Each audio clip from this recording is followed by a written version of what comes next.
In 2009, Cristiano Ronaldo left Manchester United for a world record fee, at the peak of his powers. Then 13 years later, he left the same club again, this time in disgrace. 2 exits, 2 very different stories. Start with how he arrived. In 2003, United signed a skinny teenager from Portugal with a bag of tricks and no end product. He was raw, flashy, and often frustrating to watch. Under manager Alex Ferguson, that teenager transformed. Ronaldo added muscle, ruthlessness, and goals to the tricks. By 2008, he had become the best player in the world. That season, 2007 to 2008, was the peak. Ronaldo scored over 40 goals as United won the Premier League and the Champions League. He also claimed his first Ballon d'Or. But Ronaldo had a childhood dream, and it was not in England. He had always idolised Real Madrid. The pull of playing for the biggest club in Spain never really left him. Ferguson held him for 1 extra year, but the writing was on the wall. In 2009, Real Madrid paid £80 million, a world record at the time, to make the dream real. This first exit was not bitter, it was ambition. Ronaldo had conquered England and wanted a new mountain. He left as a hero, with United fans sad but understanding why he went. In Madrid, he became a machine. Over 9 years, he scored an absurd 450 goals and won 4 more Champions Leagues. The dream move paid off spectacularly. The 2009 fee reset the market. £80 million for one player seemed almost reckless at the time. Within a few years, it looked like a bargain, as transfer prices climbed ever higher. Ferguson later admitted he always knew he could not hold him forever. He had an agreement to allow the move when Real Madrid came calling. Respect, not conflict, defined that first goodbye.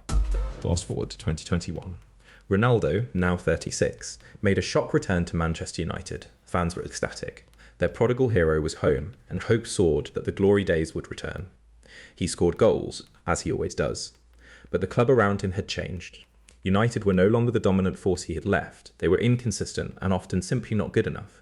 The second spell still had bright moments. Ronaldo scored important goals and passed milestones in a red shirt, but individual highlights could not paper over a team heading in the wrong direction.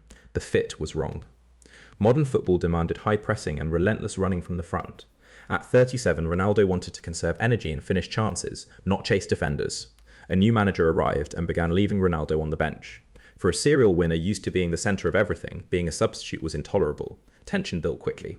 All over, he refused to come on as a substitute in one match and walked down the tunnel early. The relationship between club and legend was visibly breaking down in public. Then came the interview. In November 2022, Ronaldo sat down for an explosive televised chat and attacked the club, the manager, and its direction. He said he felt betrayed. There was no coming back from that. Days later, United and Ronaldo agreed to part ways immediately.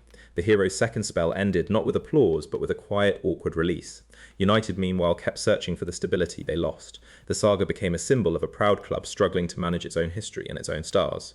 Ronaldo moved on to Saudi Arabia, still scoring, still driven, still refusing to slow down. Whatever you think of the endings, his hunger has never dimmed across 2 full decades. So the 2 exits could not be more different. The first was a champion chasing a bigger dream. The second was an aging great and a declining club realising they no longer fit.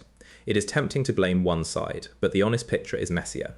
United mismanaged their return of a legend, and Ronaldo struggled to accept a smaller role than his ego demanded. My honest opinion is this.